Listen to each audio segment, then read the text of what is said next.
धीरू भाई अंबानी एते टंका इनकम कले केमिति एते धनी केमिति हेले से पछर कारण कौन जानिछंती ता पछर कारण सबुठु बड़ रिस्क टेकिंग कैपेबिलिटी रिस्क नेबा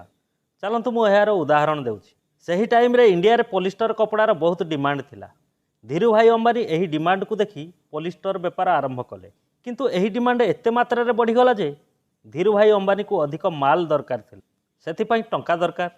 किंतु एते गुडिए टंका बैंक देबा पई राजी नथिला सही कारण धीरू भाई सीधा लोकमानक पाखक गले लोकमानक कहले आपण माने मो सहित बिजनेस करंतु आपण माने मो बिजनेस रे पैसा लगांतु जदि क्षति हुए मु संभाळिबी जदि लाभ हुए समस्तंकर हेबो एहीपरि रिस्क नहीं धीरू भाई अंबानी बहुत पैसा कमाइले ए होछि तांकर सबुठु बड़ कारण फ्रेंड्स